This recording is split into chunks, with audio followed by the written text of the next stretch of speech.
Boa tarde, pessoal. Tudo bem? Hoje eu estou aqui para fazer essa palestra. Deixa eu dar uma conferida aqui, ver se já entrou. Ainda não entrou a transmissão.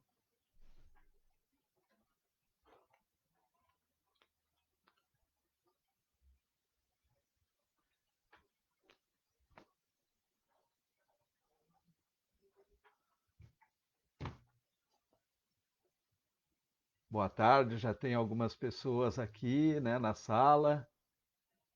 Eu acredito que já tem entrado a transmissão. Eu não estou conseguindo ver aqui, mas tenho a impressão que já entrou, né? O tempo já está correndo, então é uma grata alegria estar hoje com vocês aqui para essa palestra. Um convite muito especial, né, do Centro Espírita Luz e Caridade Dom Bosco. Esse centro espírita está localizado aqui em Curitiba, na região metropolitana, tá, no município de Fazenda Rio Grande. E é a primeira vez que eu sou convidado a fazer palestra nesse centro, então me sinto honrado com o convite, né? Agradeço profundamente pelo convite e vamos tentar hoje trazer uma mensagem bastante especial, uma mensagem muito. Deixa eu ver aqui que eu recebi um aviso, eu tenho a impressão que é com relação à transmissão, deixa eu ver se está tudo ok. Está no ar, isso mesmo. Então, é o Carlos, meu querido amigo, que foi quem me convidou para essa experiência gostosa aqui no Centro Espírita Dom Bosco. Está ali o Carlos, já me deu as boas-vindas. Agradeço, Carlos, né? Muito obrigado. Eu também dou as boas-vindas a todos que estão chegando, né? Para essa live e para essa palestra aí que nós vamos ter na tarde de hoje. E o tema, bom, eu não posso já começar no tema, né? Antes de qualquer coisa, nós vamos fazer a nossa prece, né? A nossa prece, que é o momento de eu aqui me tranquilizar e me conectar com a espiritualidade amiga, né? E todos nós que estamos aqui nesse espaço, né? Nesse espaço virtual aí, em nossas casas e participando dessa reunião, né, em prol da doutrina espírita, para que todos nós podemos nos conectar com a espiritualidade amiga, nos conectar com Deus, com Jesus.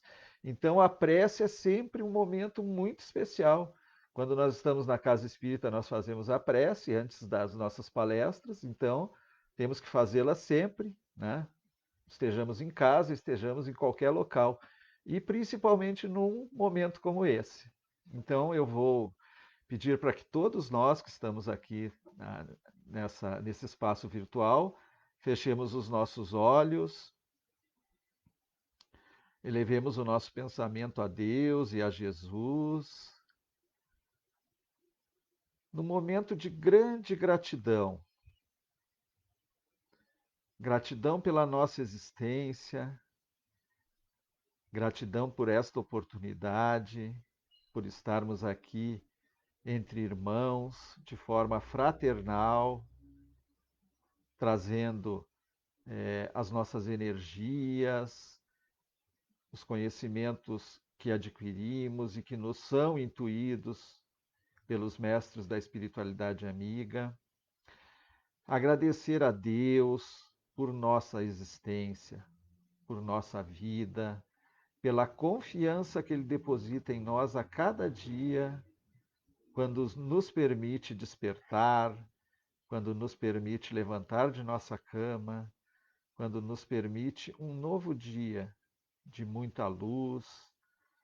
Então, que agradeçamos a Deus, agradeçamos a Jesus, ao nosso anjo da guarda, que roguemos por todos os irmãos que passem por alguma dificuldade, por todos os espíritos que estão encarnados e desencarnados no nosso orbe, que aqueles que estejam passando por um momento de maior perturbação recebam o consolo, recebam a energia, o amor, o entendimento necessário para superar as dificuldades.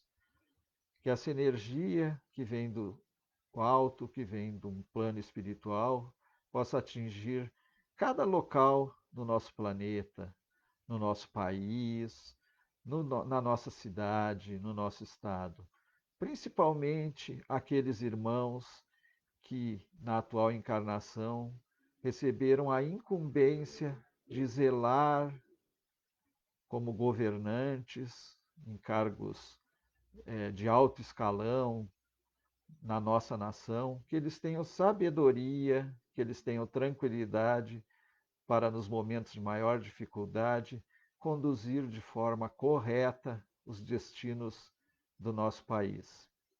Que Deus, Jesus estejam agora e sempre conosco. Que assim seja.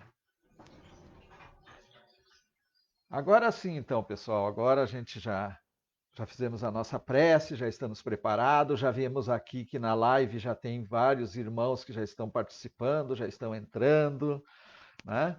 Então vamos comentar a respeito do tema que nos foi sugerido, né? Porque a gente sempre sabe que quando nós preparamos um tema para fazer uma palestra, um bate-papo entre amigos, ou esse tema nos é dado pela Casa Espírita, que a gente se dispõe a participar, né, a fazer a palestra, ou esse tema nos é sugerido pelos nossos irmãos espirituais. E, via de regra, esse tema é aquele que mais nós, palestrantes, necessitamos estudar. E isso é muito interessante, porque é aquele tema que a gente precisa realmente que nos toque e nos desperte. E aí também, quando esses mesmos irmãos espirituais convidam, através da intuição, outros irmãos a escutar essa mensagem, é porque também eles, né, necessitam ouvir isso. Então é algo muito gratificante para todos que participam dessa experiência. E eu, quando fui convidado, né, pelo meu irmão lá do Dom Bosco, né, do Centro Espírita Dom Bosco, pensei no que trazer, e daí disse assim, não, vamos esperar um pouquinho, né? Nós temos um tempo ainda. E com o passar do tempo foi amadurecendo a ideia de falar sobre o capítulo 24 do Evangelho segundo o Espiritismo. Né? No capítulo 24, o título que o Kardec colocou para os temas que ele abordou nesse capítulo é Não coloqueis a candeia debaixo do alqueire. E aí ele traz várias citações, várias colocações a respeito desse tema. Essa é uma passagem, né, de Jesus Cristo, uma mensagem de Jesus que foi narrada por Mateus, Lucas, e deixa eu ver se teve mais algum evangelista. Não, Mateus e Lucas. Então, nos evangelhos de Mateus e Lucas estão citada essa passagem e mais algumas que se relacionam com o tema que Kardec unificou para colocar nesse capítulo. E para que a gente possa falar sobre essa questão de não colocar a candeia embaixo do alqueire, nós precisamos primeiro entender o que é a tal candeia e o que é o tal alqueire. E aí nós precisamos o quê? Nós precisamos voltar ao tempo, né? Voltar no tempo que nós estávamos lá encarnados, né? Nós temos que lembrar que nós estávamos lá encarnados na época de Jesus, talvez um pouco menos, talvez todos nós não estivéssemos lá, mas alguns de nós estávamos lá encarnados, né? Então nós tentarmos nos lembrar como que era a situação naquela época, há 2.000 anos atrás, né? Pouco mais de 2.000 anos, 2.000 anos e 10 atrás, mais ou menos, né? Que era a época que Jesus já estava, né, na sua tarefa, já incumbido da sua tarefa. E lembremos que naquela época, por certo, não havia luz, né? Então, como que era a iluminação? Por tochas, por lamparinas, né? E um dos meios de trazer a iluminação às residências era através da candeia. O que era essa candeia? Então, era uma espécie de um recipiente, né? Nós temos até fotos na internet desse recipiente, onde era colocado óleo dentro do recipiente e ateava-se fogo ali dentro, e o óleo ia queimando e a luz se fazia. Então, essa era a candeia que o os judeus à época, né, e não só lá, em vários locais, era utilizado como forma de iluminar durante a noite, né? Então, Jesus, como falava por parábolas, e nesse texto aqui, nesse capítulo, nós vamos tratar dessa questão também de o porquê de Jesus falar por parábolas, que é outra questão que Kardec nos trouxe. Como ele falava por parábolas, ele sempre se servia das questões do cotidiano, do dia a dia, do povo que ele estava lá, né, à volta dele, os seguidores dele. Então ele traz essa mensagem a respeito da candeia. A candeia eu já expliquei, e ele fala do alqueire, que o alqueire também, o sinônimo de alqueire, à época era módio. E o que era isso? É, na verdade, um recipiente para medir. Porque como eles usavam o óleo para colocar na candeia para iluminar, então eles enchiam essa esse recipiente, né, que seria o alqueire, que hoje um tipo de medida também, né, de terra. Hoje se usa o alqueire para medir a terra, a extensão da terra. À época de Jesus se usava a denominação alqueira para indicar esse recipiente que nós poderíamos classificar como, não era bem um balde, mas era um recipiente grande, né, que tinha uma certa medida e que quando eles iam comprar o óleo, então eles colocavam, eu quero um alqueire de óleo. E aí o pessoal colocava, enchia aquele recipiente de óleo e a pessoa levava. E como eles usavam aquele óleo para iluminar, né, as residências, as casas, então ficava próximo o alqueire, né, ou módio também, em algumas traduções se fala em módio, e a candeia junto. Né? Então, o que Jesus diz aqui? Narrativa de Mateus, capítulo 5, inciso 15. Tem outros também que tratam da mesma matéria, mas o Kardec nos trouxe aqui o capítulo 5. Deixa eu ver se eu tenho mais alguma coisa. Em princípio é isso. Então, nos diz Mateus. Depois eu vou ler também as transcrições de Lucas, do Evangelho de Lucas. Ele diz assim, ó, ninguém acende uma candeia para pô-la debaixo do alqueire. Põe-na, ao contrário, sob o candeeiro. O candeeiro já era o local próprio que eles tinham, um móvel que tinha na casa, onde ficava numa posição já privilegiada da residência. Uma outra coisa importante para a gente lembrar que as casas à época de Jesus, elas continham 1, 2 cômodos, quando muito, né? Não eram casas que, como lógico, como a gente tem hoje, vários quartos, né? Cozinha e tal. Então tinha um cômodo muito grande onde se fazia alimentação, onde se reunia, onde recebiam as pessoas, né? E um outro cômodo, né, para dormir de repente. Então não, é uma casa onde a maioria das pessoas ficavam todas durante um certo período num mesmo cômodo. E nesse cômodo, então, teria lá o candeeiro, que seria o local onde se colocaria a candeia para iluminar todo aquele cômodo. Né?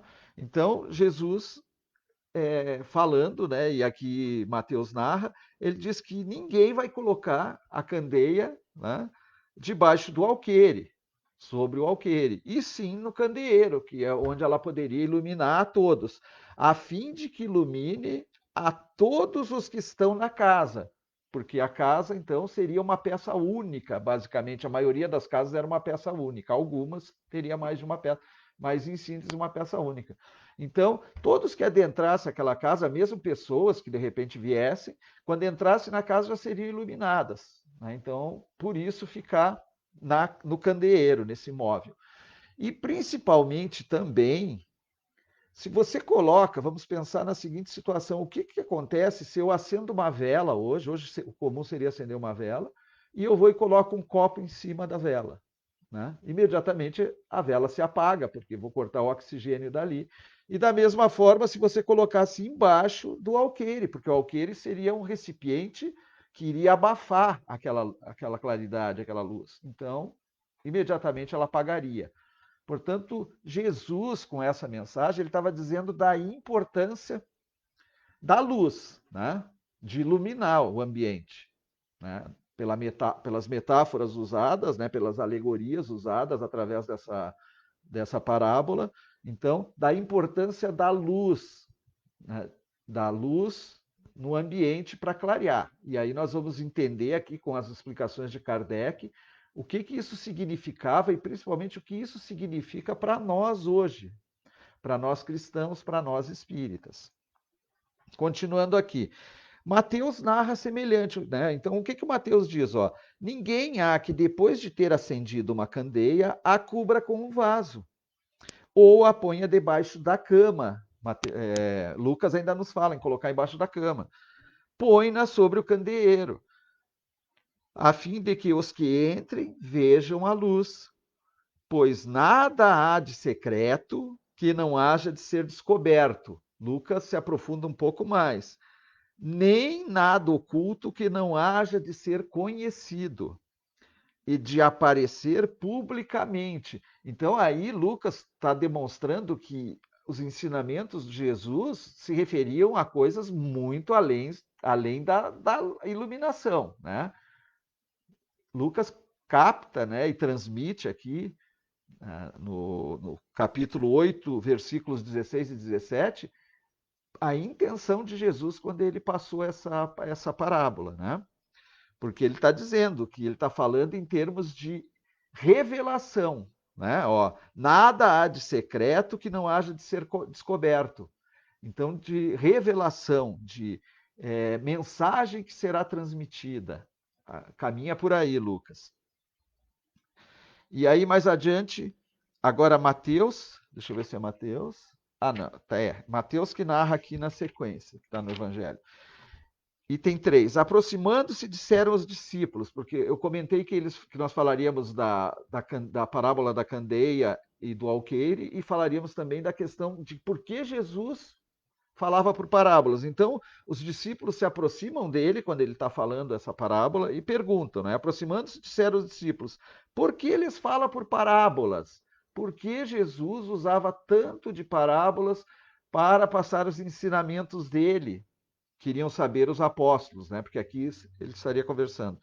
E aí ele responde: é porque a vós outros, ou seja, a esses apóstolos, aqueles que estavam mais próximos a Jesus, foi dado conhecer os mistérios do reino de Deus. Já tem um certo esclarecimento, né? Vocês já estão mais preparados. Mas a eles isso não lhes foi dado. Aos demais, a todos aqueles que o seguiam, ainda não tinham esse conhecimento. Porque aquele que já tem, mais se lhe será dado, e ele ficará na abundância. E aqui é muito interessante essa colocação de Jesus, porque sempre que nós vamos ler os evangelhos, os 4 evangelhos, né? Mateus, Marcos, Lucas e João, né, do Novo Testamento, há que se fazer uma leitura, como dizia Jesus lá, né? Ter olhos de quem vê, né? E ouvidos de quem ouve. Sempre Jesus falava isso, né? Nas pregações dele. Porque nós não podemos e não devemos fazer a leitura nunca literal de nada que está aqui. Nada que está é literal. Então nós precisamos compreender o que está sendo dito por Jesus. E hoje eu estava assistindo uma live muito interessante, muito bacana, onde o expositor, que é o Saulo César, lá de Brasília, ele falava o quanto é importante a gente compreender, né, bem o que está lendo, e ele diz que o parâmetro para saber se aquilo ali que a gente está entendendo é verdadeiro, é o que realmente Jesus queria dizer, é seguir o parâmetro do que Kardec nos fala sobre Deus, lá quando ele descreve Deus, lá no Livro dos Espíritos e no Evangelho também, onde ele diz que Deus é inteligência suprema, causa primeira de todas as coisas, soberanamente justo e bom, onipresente, onipotente, tem todas as qualidades, né? Então, é a descrição que a doutrina espírita faz de Deus. Portanto, o Saulo nos dizia, e eu me atentei muito para essa questão, que sempre que nós estivermos lendo o Novo Testamento, nós devemos perceber se eu estou entendendo essa mensagem diferente de todos os atributos de Deus, é porque ou a mensagem que eu estou lendo está errada, ela está equivocada, ou a tradução foi equivocada, ou eu estou entendendo de forma errada. Não há outra forma, porque Jesus, que trouxe a mensagem que é divina, né? A lei de amor é uma lei de Deus, ele sempre falava disso, sempre falava de Deus, do amor, sempre pregava o amor, a caridade. Então, tudo que contrariar esse ensinamento que nós temos que ter no momento de fazer uma leitura e uma interpretação, algum equívoco existe na leitura, na interpretação ou em quem escreveu, e não nas palavras de Jesus. É isso que a gente tem que se atentar. E aqui, né, muitos ao lerem isso aqui, ficaram meio, né, acharam estranho, porque ele diz assim, né? É porque a vós outros foi dado conhecer os mistérios do reino dos céus, mas a eles isso não foi dado. Até aí tudo bem. Mas aqui ele diz, porque aquele que já tem, mais lhe será dado. Então, aquele que já tem, mais vai receber. E aquele, entretanto, que não tem, mesmo que tem, lhe será tirado. Né? Então fica estranho a gente ler isso aqui literalmente, assim, nossa, quem tem ganha mais e quem não tem tira tudo, quem tem pouco tira tudo, né? Aí a gente, como tem aquela visão às vezes distorcida de Deus, né, não sendo infinitamente bom e justo, a gente já atribui a Deus isso aí, nossa senhora, ó Deus, né? Como que ele é bom se ele tira dos que tem pouco? Mas é lógico que não é isso que significa esse ensinamento. Né? Depois eu vou ler um texto de Emmanuel que ele esclarece muito bem o que significa isso. Então, aí complementa Jesus, né? Falo-lhes por parábolas, porque vendo não veem, e ouvindo não escutam, e não compreendem. Então, aquele povo não tinha a noção de compreender exatamente o que Jesus estava falando, e não conseguiam, segundo Jesus, enxergar, né, o verdadeiro objetivo de tudo que Jesus fazia e tudo que Jesus trazia. Por exemplo, Jesus fazia curas. Né? Eles entendiam daquela maneira as curas de Jesus de que forma? Né? Aquele povo rude. Nossa, Jesus é bondoso, claro que é, um espírito infinitamente bom, mas o objetivo de Jesus com as curas era mostrar algo além daquilo que a vista poderia ver. E esse povo não conseguia visualizar, então ele não tinha olhos de ver, não tinha ouvidos de ouvir. Aí continua Jesus falando aqui: ouvireis com os vossos ouvidos e não escutareis. Olhareis com os vossos olhos e não vereis, porque o coração deste povo se tornou pesado e seus ouvidos se tornaram surdos. E fecharam os olhos para que seus olhos não vejam e seus ouvidos não ouçam, para que seu coração não compreenda e para que, tendo se convertido, eu não os cure. Então, isso está em Mateus 13, 10 a 15. Né? E aí, nós vamos para os comentários de Kardec, que o Kardec faz em cima de todas essas mensagens trazidas pelos evangelistas Lucas e Mateus. Aí Kardec diz assim, ó, é de causar admiração, diga Jesus, que a luz não deve ser colocada debaixo do alqueire, quando ele próprio constantemente oculta o sentido de suas palavras, sob o véu da alegoria, que nem todos podem compreender. Então, Kardec nos chama a atenção para que a gente reflita. Pô, Jesus está dizendo que nós não devemos esconder a candeia debaixo do alqueire, mas, segundo Kardec, ele costumeiramente fazia isso, porque ele falava por alegorias, por parábolas, e não permitia que muitos entendessem aquelas mensagens dele. E aí continua Kardec, depois eu vou comentar o final. Ele se explica dizendo a seus apóstolos: falo-lhes por parábolas porque não estão em condições de compreender certas coisas. Então foi o que Jesus explicou a eles. Eles não têm condições de entender ainda. Eles veem, olham, ouvem, mas não entendem. Fora, pois, inútil tudo dizer-lhes, por enquanto. Né? Por enquanto, palavras de Jesus aqui seriam palavras de Jesus que Kardec transcreveu. Então Jesus falou isso, que naquele momento, aqueles que o seguiam, eles ainda não tinham condição de entender completamente sua mensagem, por isso que ele se utilizava das parábolas para o ensinamento. E aí nós compreendemos por que Kardec colocou a questão da candeia junto com essa outra mensagem a respeito do porquê de Jesus falar por parábolas. Porque quando Jesus disse para colocar a luz em local que ela pudesse iluminar completamente o ambiente, e lógico, todos aqueles que chegam, também Jesus alertava em vários momentos, e quando ele diz na parábola, quando ele diz aos evangelistas que ele falava por parábolas porque muitos não entenderiam, né? Ele estava dando um outro ensinamento também, que sempre a mensagem a ser transmitida, ela tem que levar em conta o nível de quem a recebe. Porque você, além de desperdiçar, às vezes, energia com alguém que não está preparado para receber a mensagem, você pode ofuscar aquela pessoa. Se você. É a questão da luz, né? Se você entra num ambiente, você vem de um local escuro e entra num ambiente muito claro, você fica cego, você simplesmente não enxerga nada, porque foi muita luz direcionada aos teus olhos e você, de repente, fica cego, depois você precisa se ambientar para enxergar completamente. Então, da mesma forma, é com a mensagem, com os ensinamentos. Jesus estava falando para os cristãos à época, cristãos não, porque o cristianismo ainda não existia, né? Para os seus discípulos, para os seus apóstolos. Né? O cristianismo ele só começou o movimento do cristianismo após, né, o retorno de Jesus para o plano espiritual, quando os apóstolos deram seguimento à tarefa.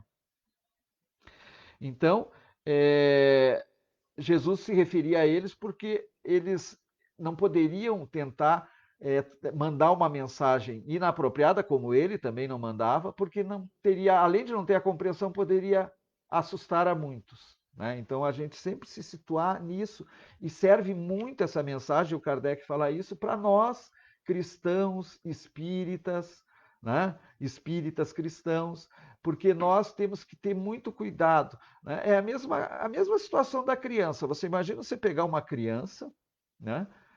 Ao invés de matricular no primeira série hoje do ensino fundamental, você matricular ela na oitava série. A criança que vai entrar para ser alfabetizada. Ela não vai aprender nada e ela vai ficar arredia com relação àquilo e provavelmente não vai nem querer mais ir para a escola. É a mesma coisa que acontece com cada um de nós espíritos. Né? Então a mensagem que chega até nós ela tem que estar adaptada e apropriada para o nosso nível intelectual, para o nosso nível moral, para que a gente aceite aquilo. E por isso que ele falou que mais tarde viria o Consolador prometido. Ele deixou essa mensagem já explícita, né? Até porque ele fala em alguns momentos, e em muitos momentos ele deixou implícito que mais tarde, né, viria, no caso, a doutrina espírita, para tirar, né, o véu daqueles ensinamentos que ele trouxe de forma um pouquinho velada, um pouquinho escondido, mas escondido dentro da condição que era aceitável e que deveria ter. Kardec continua assim, ó, todo ensinamento deve ser proporcionado à inteligência daquele a quem se queira instruir, o que eu acabei de falar. Então, ensinamento adequado ao nível daquela pessoa que vai receber o ensinamento. Porquanto há pessoas a quem uma luz por demais viva deslumbraria, sem as esclarecer. Aí vai adiante Kardec, aqui ele diz assim, as gerações têm sua infância, sua juventude e sua maturidade. Então nós, naquela época, nós estávamos muito na infância. Passaram-se 2000 anos, nós ainda estamos, digamos assim, talvez engatinhando, mas hoje os espíritos que encarnam na Terra já têm uma possibilidade de assimilar melhor aquelas informações e os conhecimentos de Jesus. Hoje nós já estaríamos talvez na juventude, né, caminhando para a maturidade. Então, por isso que chegou até nós, né, no século XVIII, século XIX, né, nós já estamos no século XXI, no século XIX, o Consolador prometido, a doutrina espírita, que veio trazer toda essa mensagem. Né? Continua Kardec dizendo assim, ó, uma outra analogia muito interessante que o Kardec faz é com relação à semente. Ele diz assim, ó, a semente lançada à terra fora da estação não germina, mas o que a prudência manda calar momentaneamente cedo ou tarde será descoberto. Isso aqui é muito importante na nossa vida, gente. Se a gente pensar nesses ensinamentos que nos traz essa parábola da candeia, né, e da luz, da claridade, nos faz perceber o quanto é importante a gente pensar nisso quando nós nos deparamos com discussões vazias, discussões estéreis, seja num círculo de pessoas, né, que se pegam a discutir sobre coisas que não vão levar a nada, porque você não vai convencer ninguém do que você deseja e aquela pessoa também não vai te convencer. E aí vocês ficam discutindo, discutindo, discutindo e não dá em nada. Então, para que a gente reflita muito sobre essa situação, né? Tem momentos que aquilo ali não é o momento adequado para você falar. Isso vale também para as relações familiares e vale muito para as relações familiares. Né? Às vezes começa uma discussão sobre um assunto e não vai adiantar você insistir com aquilo. Né? E às vezes a gente tenta insistir e convencer a pessoa de que nós estamos certos, né? Porque é sempre aquela ideia assim de que a gente está certo e o outro está errado. E aí nós passamos a discutir sobre aquilo e às vezes acabamos até saindo, deixando o ambiente ruim. Né? Então nós temos que ter sabedoria suficiente para entender que cada pessoa está no seu momento. E como disse Kardec aqui, cedo ou tarde será descoberto. Quer dizer, a verdade sempre vai ser a verdade. Né? A verdade nunca vai deixar de ser a verdade, mas em certos momentos não adianta que você defenda a verdade ou que um outro defenda a verdade. Então nós precisamos, às vezes, nos afastar, aceitar aquilo ali e deixar que o tempo se encarregue, né, de trazer, de esclarecer tudo. Né? É... Kardec continua assim, ó, se, pois, em sua previdente sabedoria, a providência só gradualmente revela as verdades, então veja, a mensagem do plano espiritual, dos espíritos superiores, ela só chega a nós de forma gradual. Hoje, por exemplo, nós estamos recebendo muitas mensagens, mas ainda é mensagens de acordo com o nosso nível evolutivo, com o nosso progresso, com o progresso alcançado. Aquilo que ainda não nos cabe saber, que nós não temos maturidade espiritual, inteligência ou moral para assimilar, isso não vai ser trazido porque seria desnecessário, como está sendo colocado aqui. Então, a providência divina, né, a providência, Deus e todos os seus prepostos, ele só nos traz os esclarecimentos que nós conseguimos assimilar. E é claro que as desvenda, ou melhor, é claro que as desvenda a proporção que a humanidade se vai mostrando amadurecida para receber. À medida que existe o amadurecimento da humanidade, esses ensinamentos chegam até nós, vão chegando gradativamente. Né?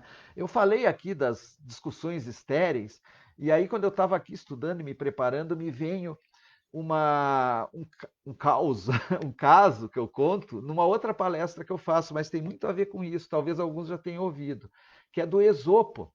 O Esopo era um grego extremamente inteligente, né, que desenvolveu várias fábulas. Então ele contava, o Esopo contava uma fábula de um escravo extremamente inteligente, né, a época dele, né, da Grécia, lá da época da Grécia, e diz que esse escravo estava lá junto com o patrão dele, o chefe dele, e um outro rapaz, e ele fazendo as atividades dele. E o chefe e o rapaz que conversava com ele, conversando sobre as boas coisas e as coisas ruins, negativas, sobre o bem e o mal. Basicamente era esse o assunto. E aí o dono do escravo diz assim: olha, o meu escravo é muito inteligente, eu vou chamar ele para perguntar para ele o que ele acha do que nós estamos discutindo. Né? E aí chama esse escravo e pergunta, né, sobre o bem e o mal. E aí o escravo diz assim: olha, o bem e o mal, o melhor, o mal, né, o bem, o melhor, ele pode ser comprado no armazém da esquina. Aí o patrão dele diz: o que é isso? Você está de brincadeira? Ele falou: é verdade. E ele, então vai lá e compra. Aí ele foi lá e pediu uma língua, 1 quilo de língua de boi, e trouxe para o patrão dele e entregou. O patrão abriu e viu aquela língua ali, ficou, disse, como que isso aqui é o bem? E ele falou, sim, veja, a língua é uma metáfora, né, para falar sobre a palavra, que o importante é a palavra. A língua é um instrumento da palavra, né? Então, por isso que ele falou na língua. E aí ele diz que através da língua é possível ensinar, através da língua a gente esclarece, a gente consola, a gente incentiva, a gente alivia a dor do outro. Então, através da língua se faz muita coisa boa. Aí eles, é verdade, a língua, né, serve para isso, né, é para o bem mesmo. Aí ele diz, e eu também consigo comprar tudo que é para o mal também no bar da esquina, no armazém da esquina. Aí eles, não, mas como? Então vai lá e compra. Aí ele foi lá, pediu mais uma língua e trouxe e entregou também. Aí quando ele olhou, ele disse, mas como? A língua também? Ele falou, sim, sim, também. A língua pode criar intriga, caluniar, criar injúria, mentira, violência. Então, tudo através da palavra. Então, é para que a gente perceba, né, essa fábula de Esopo, é para que a gente perceba o quanto a nossa palavra é importante, o quanto a forma de expressão é importante. Jesus dizia que há muitos a quem mais será dado, mais será cobrado. Então, aquela pessoa que tem, né, a condição de entendimento sobre algumas coisas, ela tem uma obrigação, né, que é de transmitir de forma correta esse conhecimento para o outro, que está menos necessitado. E é importante a gente perceber que a gente transmite o conhecimento não apenas pela palavra, como o exemplo da fábula aqui. A gente, quando for usar a palavra, a gente deve usar sempre da melhor forma. Mas nós transmitimos conhecimento através das ações. Nós transmitimos entendimento através das ações. É a maneira mais adequada de transmitir. Então, nós cristãos, nós espíritas, nós temos, né, uma obrigação enorme quando nós somos, digamos assim, brindados com os ensinamentos que o Espiritismo trouxe, que a doutrina espírita traz, com a mensagem espiritual. Quando nós começamos a assimilar, compreender essa mensagem, nós temos obrigação de transmitir essa mensagem aos menos favorecidos, aos que ainda não compreenderam. Mas vejam, transmitir isso aí não é tentar convencer as pessoas, é sim demonstrar através das nossas atitudes, da modificação dos nossos procedimentos. E também, lógico, através da palavra, que é um veículo importantíssimo. Vamos adiante, pessoal. Kardec ainda nos diz assim, ó, não pode existir mistérios absolutos, e Jesus está com a razão quando diz que nada há de secreto que não venha a ser conhecido. Né? Aí ele vai para o outro item, onde ele diz assim, ó, pergunta-se, aí ele faz uma pergunta, que proveito podia o povo tirar dessa multidão de parábolas, cujo sentido lhe se conservava impenetrável? Se eles não entendiam qual era o objetivo, né? Se a maior parte dos ensinamentos de Cristo não foram entendidos. E isso a gente percebe claramente que é verdadeiro, né? Porque nós passamos mais de 2000 anos e ainda não compreendemos integralmente os ensinamentos de Jesus. Já veio a doutrina espírita, né? Que já trouxe uma série de informações que auxiliam e nós ainda não compreendemos totalmente os ensinamentos de Jesus. Né? Então, Kardec pergunta por quê? Qual é o objetivo disso? Já que as pessoas não compreendem. E aí, ele mesmo, né, coloca o esclarecimento aqui. É de notar-se que Jesus somente se exprimiu por parábolas sobre as partes de certo modo abstratas da doutrina. Kardec mesmo colocando. Tendo feito, porém, da caridade para com o próximo e da humildade, condições básicas da salvação. Tudo o que disse a esse respeito é inteiramente claro, explícito e sem ambiguidade alguma. Então, sempre que Jesus se referia à caridade, à humildade, ele era transparente, claro. E a gente percebe isso realmente quando nós vamos estudar os evangelhos, né? E principalmente o evangelho segundo o Espiritismo, que Jesus, quando ele ia falar sobre caridade, né, sobre humildade, ele era muito direto, ele não usava parábolas para esse fim. Aí, sobre as outras partes, apenas os discípulos desenvolviam o seu pensamento. Entretanto, mesmo com os apóstolos, conservou-se impreciso acerca de muitos pontos, cuja completa inteligência ficava reservada a ulteriores tempos. E aí nós entramos, né, na doutrina espírita, no espiritismo. E Kardec vem no item 7, né, ele vem nos dizer assim: hoje, o Espiritismo hoje projeta a luz sobre uma imensidade de pontos obscuros. Não a lança, porém, inconsideravelmente. Então, essa luz que o Espiritismo traz, ela chega até nós, mas ela não vem de forma assim, largada, né? Que nem diria assim, a Deus dará, como nós falávamos antigamente, né? Me vem esse termo agora. Então não é dessa maneira, né? Com admirável prudência, se conduzem os espíritos ao darem suas instruções. Então nós percebemos claramente a codificação espírita, nós pegamos os livros, tanto o livro dos espíritos, o evangelho nem se fala, o livro dos médiuns, o céu e o inferno, a Gênese, quer dizer, os 5 livros, o que é o Espiritismo, as revistas espíritas, a gente percebe que todos os ensinamentos que são trazidos, como eu li anteriormente, ali Kardec explicando, eles são de acordo com o nosso nível evolutivo e principalmente com muita prudência, muita prudência. Só vêm até nós, pelos espíritos superiores, mensagens que tragam algo de positivo para a humanidade, algo que vá beneficiar a humanidade. E após, né, a doutrina espírita, a codificação, que é do século XIX, nós tivemos no século XX a gama de obras mediúnicas trazidas pelo Chico Xavier, Francisco Cândido Xavier, que complementam, né, as obras subsidiárias, outras tantas agora trazidas pelo Divaldo, que complementam, né, e outros tantos, tanto médiums quanto espíritos que continuam trazendo, mas sempre se servindo, como diz aqui Kardec, de uma admirável prudência, de trazer ensinamentos necessários, né? Portanto, nós que nos intitulamos espíritas, e eu tenho a impressão que aqui na nossa live, né, estamos em maioria espírita, nós temos, eu já falei anteriormente, uma responsabilidade enorme, muito grande, né? Com a divulgação da doutrina espírita, né? E principalmente com a prática dos ensinamentos cristãos e que a doutrina espírita vem endossar através da codificação e das outras obras, né? Então é um compromisso enorme, que é conosco, com o nosso desenvolvimento moral, espiritual, né?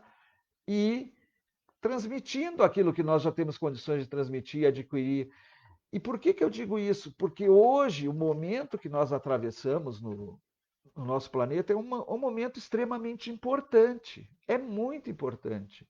E várias mensagens têm chegado. Se nós ouvirmos Divaldo Franco, Haroldo, vários outros expoentes do Espiritismo que fazem palestras, que estão trazendo mensagens, alguns médiuns, outros que, mesmo não tendo a faculdade mediúnica, né, trazem os ensinamentos que desenvolveram por intuição e por estudos e coisas. E nós percebemos que a doutrina espírita ela é uma sustentação tão grande para nós nos momentos de maior dificuldade que nós temos a obrigação de ser o suporte no momento como a gente atravessa, né? Nós estamos diante de uma situação bastante nova, né?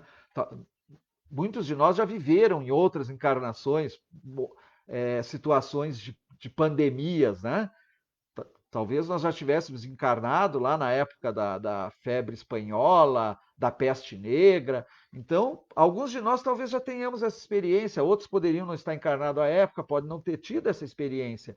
Mas o importante é que o Espiritismo ele nos traz um ensinamento que nós não podemos desprezar em momento algum, e principalmente nesse momento, que é o ensinamento da vida eterna, da imortalidade da alma, de um Deus infinitamente bom e justo.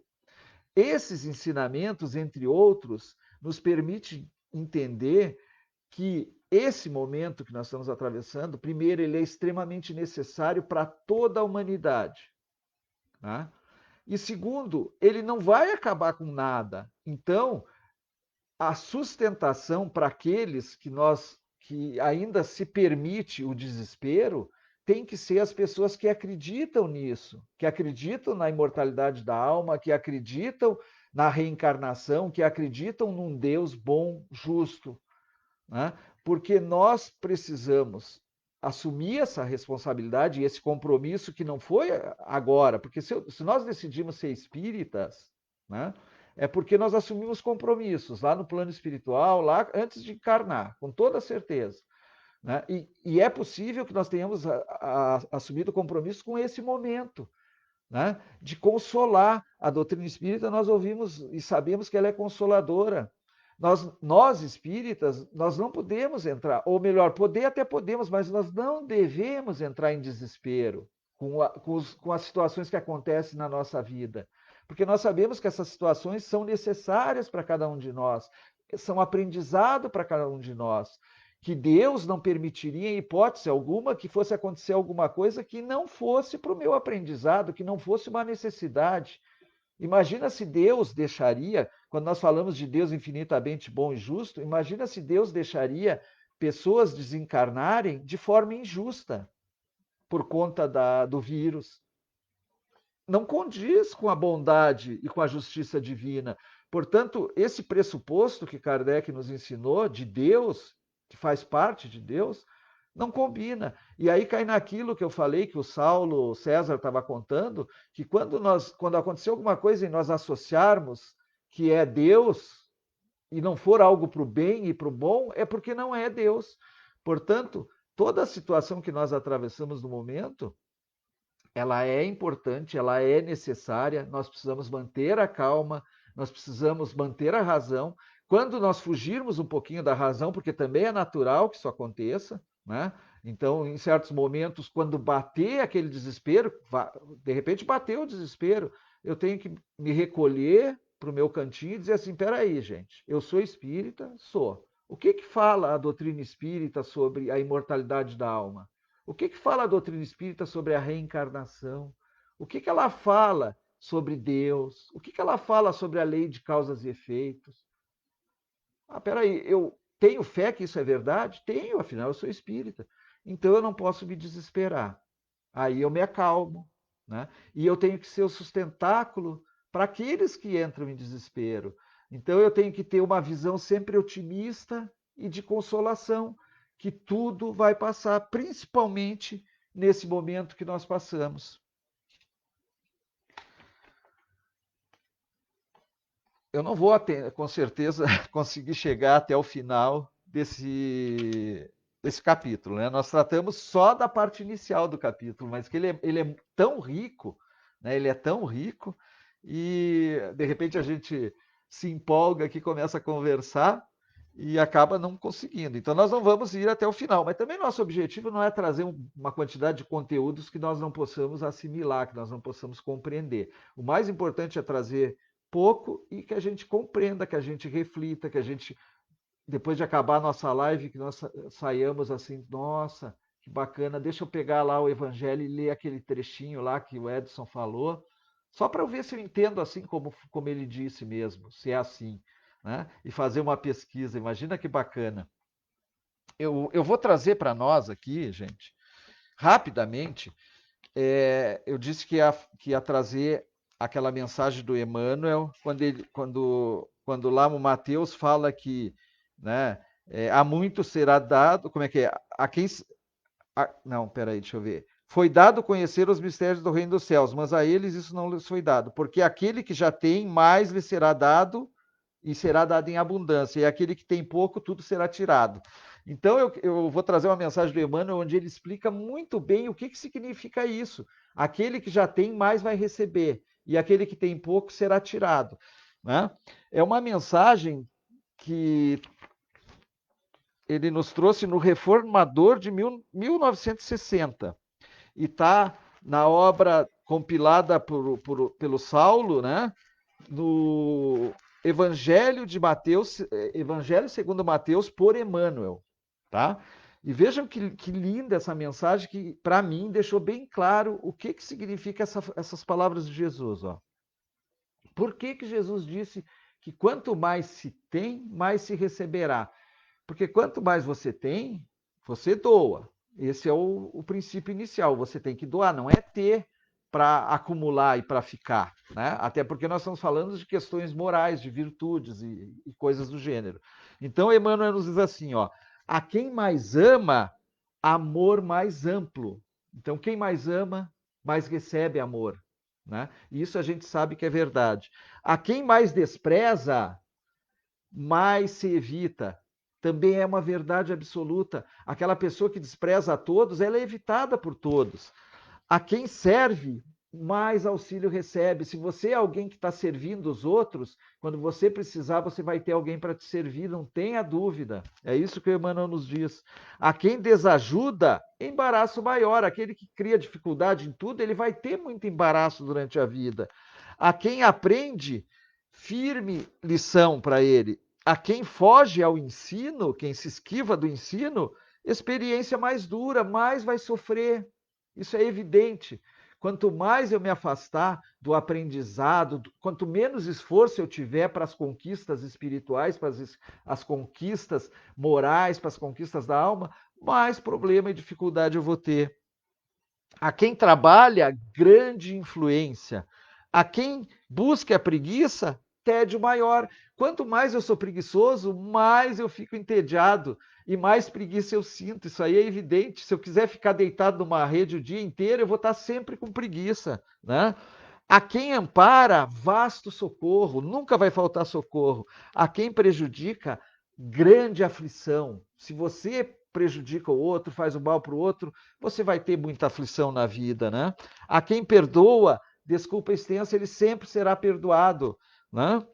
A quem critica, maior censura. Aquela pessoa extremamente crítica, tudo que ela vê, ela é ácida. Ah, o outro faz uma coisa, ela tem sempre um defeito para colocar. Ah, com certeza, né? Ela vai ter censura também pela vida. A quem tem a razão, mais direito. A quem escasseia o direito, mais compromisso. Quem se afasta do direito está assumindo vários compromissos. A quem desanima, sombra envolvente. O desânimo, ele traz uma sombra enorme. A quem persista, luz de esperança. Persistência é esperança. De quem se lembra, memória pronta. Né? A quem esquece, total esquecimento.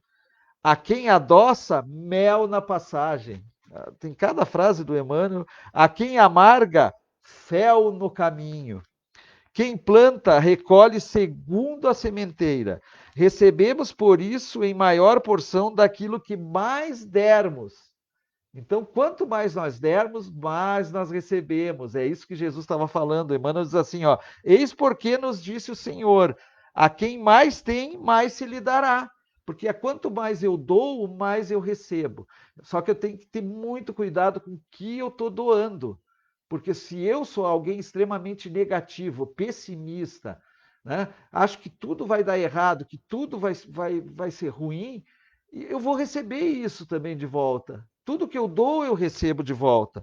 Porquanto de tudo que entregarmos à existência, receberemos de volta, em medida cheia e recalcada. 53 minutos. Né? Aqui, quando nós lemos sobre a candeia, eu falei muito do compromisso, da responsabilidade de nós, espíritas cristãos, do nosso compromisso nesse momento de transição que o nosso planeta passa.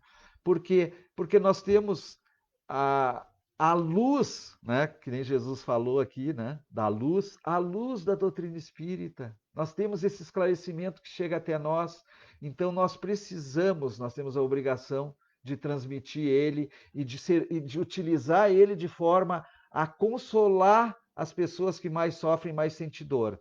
E aí eu vou trazer aqui, né, a Leia está lendo o livro Paulo Estevam, daí ela vai lendo e nós vamos conversando sobre essa leitura, que eu já li Paulo Estevam há muito tempo. E ela está já bem no finalzinho de Paulo Estevam. E eu, quando eu estava lendo sobre essa palestra, né, sobre nós sermos a luz do mundo, o sal da terra, eu não estou me referindo só a nós espíritas, não. Eu digo que o espiritismo ele é uma luz e para nós que já conhecemos, nós temos a obrigação. Mas o cristianismo, a mensagem de Jesus Cristo, que também é trazida através dos nossos irmãos católicos, dos nossos irmãos evangélicos, toda a mensagem cristã, toda a mensagem que nos aproxima de Deus, ela precisa ser levada adiante.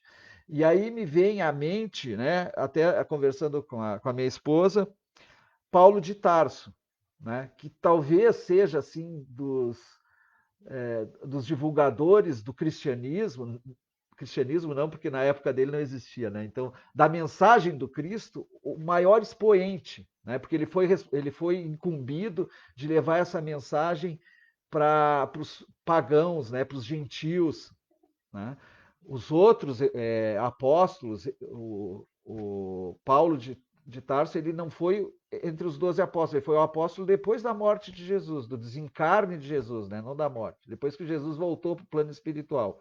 Então, o Paulo, ele teve um papel fundamental, todas as pessoas falam isso, né? Na divulgação e para dar aquele start, né? No início lá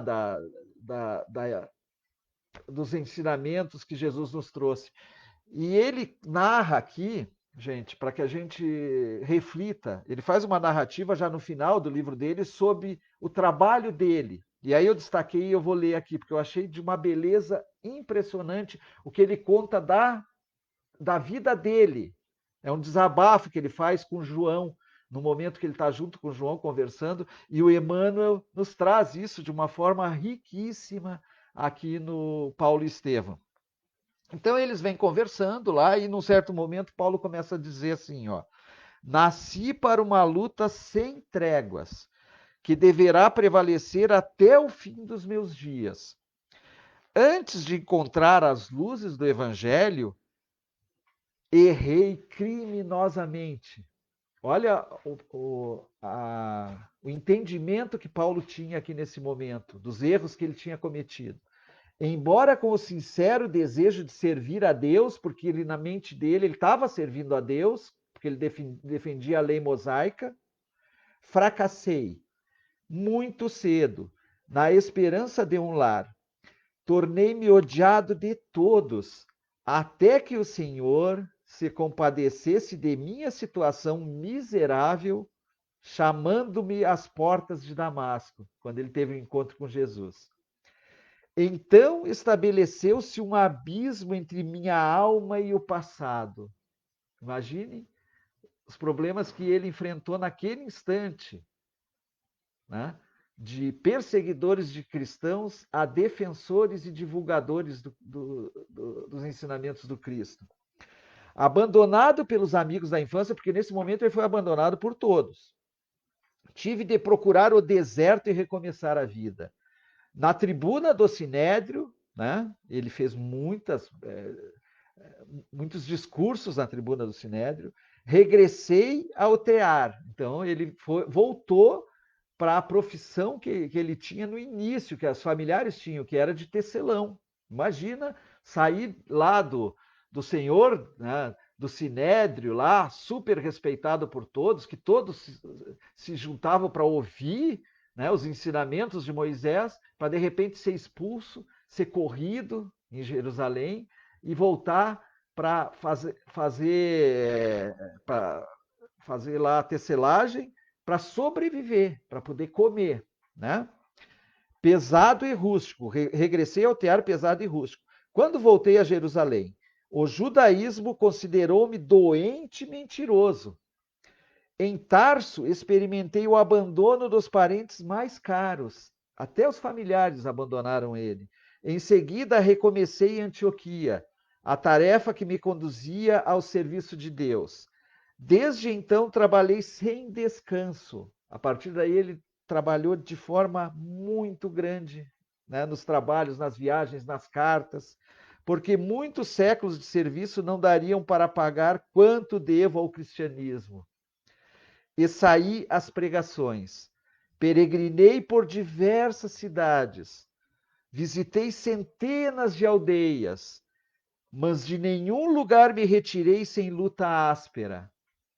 Sempre saí pela porta do cárcere. Só para que a gente pense tudo que o Paulo passou, hein?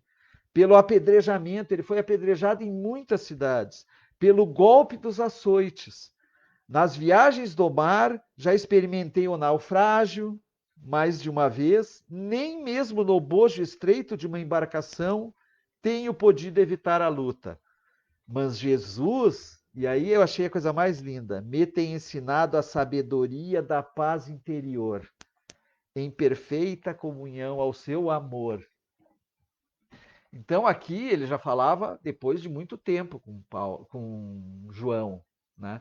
Tudo que ele passou, refletindo tudo que ele passou, isso a partir do momento que ele, antes como um criminoso, como ele próprio se reconheceu, e após o momento que ele entendeu a mensagem de Cristo como um defensor do cristianismo, né? E como aí o inimigo público número um dos judeus, e perseguido, apedrejado e espancado, e viveu anos assim.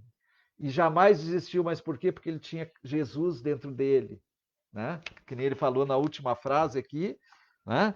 Mas Jesus me tem ensinado a sabedoria da paz interior. Então ele encontrou a paz interior em perfeita comunhão de seu amor. Então eu deixo essa mensagem no final, tá? Eu vou finalizar a nossa prece. Eu já me estendi bastante, né? Era 1 hora, já estamos em 1 hora e 1 minuto. Eu não pude nem ver as mensagens aqui. Boa tarde a todos, beijo carinhoso a todos, abraço carinhoso a todos que participaram e que estão conosco, né? Mas o que eu queria deixar aqui com essa mensagem, com a fala de Paulo de Tarso, é para que nós tenhamos uma noção muito clara das nossas responsabilidades, né? De filhos de Deus e das nossas responsabilidades em transmitir, né, aos nossos irmãos, nos momentos de maiores dificuldades, pelo menos uma visão e um olhar de algo melhor, e jamais uma visão e um olhar negativo e ruim. Isso é muito importante, né? E que lembremos que Jesus está conosco, e no momento que nós conseguirmos estar com Jesus, nós vamos viver essa paz interior que Paulo vivia, apesar de todos os dissabores que ele passou. E olha que nós não passamos nada, nada disso, né? Imaginem isso. Para encerrar, eu vou trazer aqui uma poesia do Parnaso de Além Túmulo, que é da Alta de Souza, se não me engano. É, da Alta de Souza. Mensagem fraterna. E isso serve para a nossa prece de encerramento, tá bem, pessoal? Depois a gente já vai encerrar a nossa live. E nos diz assim essa prece linda, que é uma poesia da Alta de Souza, psicografada por Chico Xavier em Parnaso de Além Túmulo.